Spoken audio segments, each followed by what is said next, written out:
আল্লাহ আমাদের বানিয়েছেন, পৃথিবীতে পাঠিয়েছেন, এখানে আমাদের প্রয়োজনটা কি, আমাদের এই অস্তিত্বের উদ্দেশ্যটা কি? আল্লাহ এর উত্তরে বলেছেন সূরা মুলক অধ্যায় নম্বর 67 আয়াত নম্বর 2। আল্লাহ বলেছেন আল্লাযী খালাকাল মাউতা ওয়াল হায়াতা, যে আল্লাহ সৃষ্টি করেছেন মৃত্যু ও জীবন পরীক্ষার জন্য। কে তোমাদের মধ্যে কর্মে উত্তম? আল্লাহ সৃষ্টি করেছেন জীবন ও মৃত্যু পরীক্ষার জন্য। কে তোমাদের মধ্যে কর্মে উত্তম? আল্লাহ পবিত্র কোরআনে বলেছেন সূরা আলে ইমরান অধ্যায় নম্বর 3 আয়াত 185। আল্লাহ বলেছেন কুল্লু নাফসিন যায়কাতুল মউত, প্রত্যেক জীব মৃত্যুর স্বাদ গ্রহণ করবে, আর চূড়ান্ত বিচার হবে রোজ কিয়ামতের দিনে। যাকে সেদিন দোজখ থেকে রক্ষা করা হবে আর বেহেশতে দাখিল করা হবে, সেই পৃথিবীর উদ্দেশ্য অর্জনে সফল কাম। কারণ এই পার্থিব জীবন ছলনাময় ভোগ ব্যতীত আর কিছুই নয়। তার মানে এই পৃথিবীতে আমাদের ইহকাল, এটা পরকালের জন্য একটা পরীক্ষা। যদি আল্লাহ সুবহানাহু ওয়া তাআলার আদেশগুলো মেনে চলেন, তাহলে পরকালের জীবনে বেহেশতে যেতে পারবেন, আর আদেশগুলো না মানলে বেহেশতে যেতে পারবেন না, দোজখে যাবেন। তাহলে এই জীবন আমাদের অস্তিত্বের পেছনের উদ্দেশ্য। আল্লাহ বলছেন পরকালের জন্য পরীক্ষা। আর আল্লাহ পবিত্র কোরআনে বলেছেন সূরা আনকাবুত অধ্যায় নম্বর 29 আয়াত নম্বর 2 যে তোমরা কি মনে করো আমরা ঈমান এনেছি এটা বললেই তোমাদের ছেড়ে দেওয়া হবে? তোমাদের অবশ্যই পরীক্ষা নেব।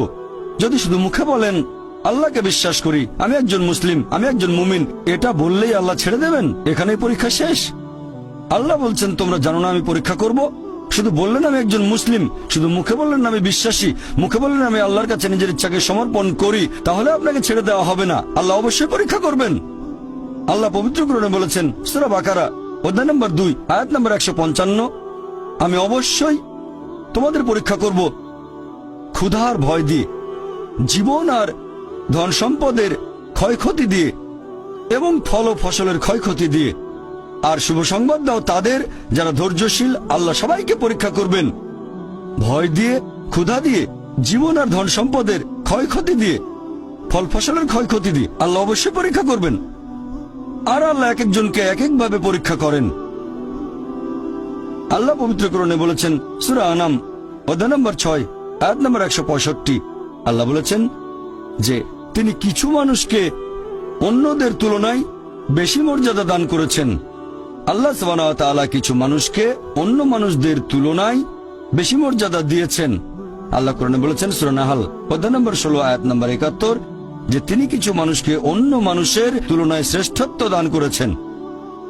আল্লাহ এই কথা আবারও বলেছেন সূরা আনাম অধ্যায় নম্বর 6 আয়াত নম্বর 165 যে আল্লাহ সুবহানাহু ওয়া তাআলা কিছু মানুষকে অন্যদের তুলনায় বেশি মর্যাদায় উন্নীত করেছেন, আর তিনি যা দিয়েছেন তার ভিত্তিতেই তোমাদের বিচার করা হবে।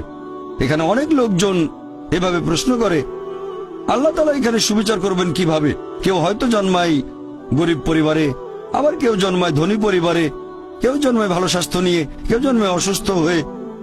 এটাই তো অবিচার। আল্লাহ তাআলা সুবিচার করেন না। তিনি এইসব আলাদা মানুষের জন্য আলাদা বিচার করবেন কিভাবে? আমরা জানি যে পার্থিব জীবনে আছে জন্ম আর মৃত্যু, বিভিন্ন অসুখ হতে পারে, কেউ গরিব কেউ ধনী, এই সবই আসলে পরীক্ষা। আর আল্লাহ পবিত্র কোরআনে বলেছেন সূরা আনফাল অধ্যায় নম্বর 8 আয়াত নম্বর 28 আল্লাহ বলেছেন যে অবশ্যই তোমাদের ধন সম্পদ আর সন্তান সন্ততি এগুলো তোমাদের জন্য পরীক্ষা। এরপর সূরা মুনাফিকুন অধ্যায় নম্বর 63 আয়াত নম্বর 9 যে তোমাদের সম্পদ আর সন্তান সন্ততি যেন তোমাদেরকে আল্লাহ তাআলার স্মরণে উদাসীন না করে। আল্লাহ তাআলা এক একজন মানুষকে এক একভাবে পরীক্ষা করেন।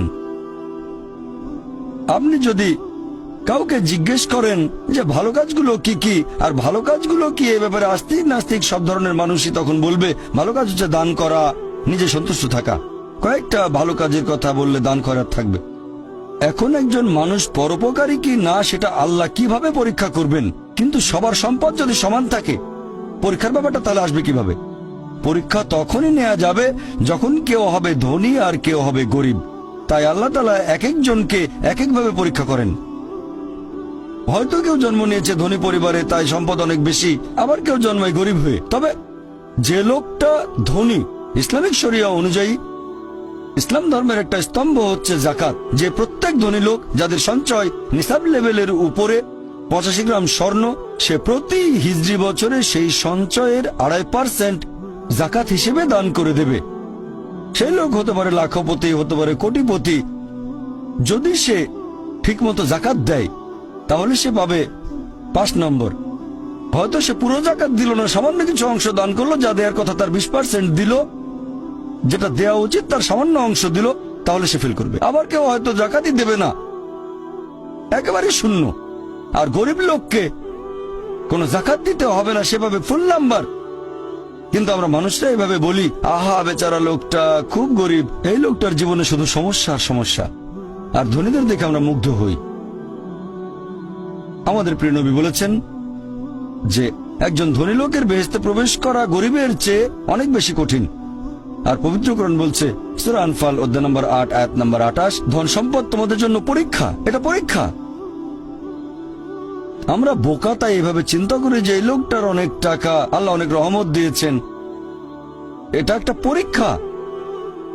যদি এই রহমত ঠিক মতো ব্যবহার না করেন, এটা অবশ্যই রহমত, তবে এই পরীক্ষায় ফেল করার সম্ভাবনা অনেক বেশি। যেমন ধরেন বোর্ডের একটা পরীক্ষার প্রশ্ন, গত বছরের কথা, 2 বছর আগের কথা, 2002 সালের কথা। সেবারের প্রশ্ন খুব কঠিন ছিল, বেশিরভাগ ছাত্রছাত্রী উত্তর দিতে পারেনি। পরের বছর সেই প্রশ্নটা আসলো না, তখন এটা বলা বোকামি, ও দুঃখ, এবার তো আসলো না, আপনি তো খুশি হবেন যে এবার আসেনি। তাহলে সম্পদ একটা পরীক্ষা। তাহলে যাদের ধন সম্পদ নেই তাদের জন্য ধনীদের তুলনায় বেহেশতে যাওয়াটা অনেক সহজ। আল্লাহ এক একজনকে এক একভাবে পরীক্ষা করেন। সেজন্য আল্লাহ বলেছেন তোমাদের ধন সম্পদ যেন তোমাদেরকে আল্লাহ তাআলার স্মরণে উদাসীন না করে, এটা একটা পরীক্ষা।